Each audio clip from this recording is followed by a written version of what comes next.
All right, Sean, and I want to thank you for having me on tonight as I watch this idiocy that's taking place in our country.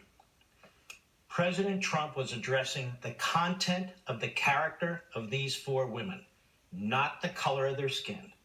But the media want it to be otherwise. The media are projecting, and the media are insisting on the opposite because they want the narrative of racism. He didn't talk about race. He didn't talk about skin color.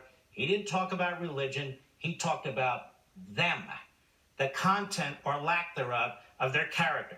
On the other hand, Omar, Tlaib, AOC, I don't know this personally that well, they are degrading an entire faith, an entire people, Jews, Israelis, an entire country, Israel. So it shouldn't surprise anybody that their venom for America is same as their venom for Israel, and vice versa. That's typical of the radical hard left.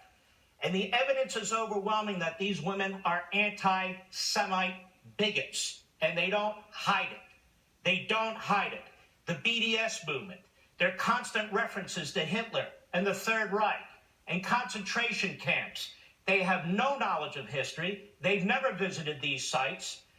Their families really have done nothing for this country. I'm going to be very blunt about it. I don't know what they've done in support of this country while they rip this great country apart, while we have men and women in uniform of all faiths and all colors in one hellhole after another all over the world trying to defend people and promote freedom. We have this fifth column in our country, and they're not alone. The media is a fifth column too, undermining us at home while our brave men and women are fighting abroad. So they hate the president because he has two strikes against him. He loves America, and he's the greatest president that Israel has ever seen.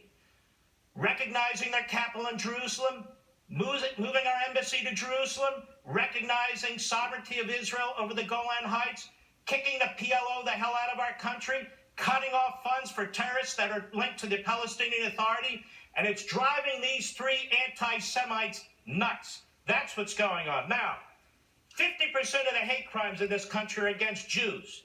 The media don't mention, Democrat Party, you have a high tolerance for anti-Semitism in your ranks. Maybe you ought to tone it down. Maybe you ought to tone it down, Omar and Tlaib and AOC. But no, they're celebrated. They're promoted. Now let's look at Donald Trump's record when it comes to Muslims and women of color, particularly overseas. Let's take a look at Syria, where this commander-in-chief ordered a tax on Syria to prevent that regime from gassing women of color, men of color, babies of color, Muslims. It was this president who stepped in, not Obama.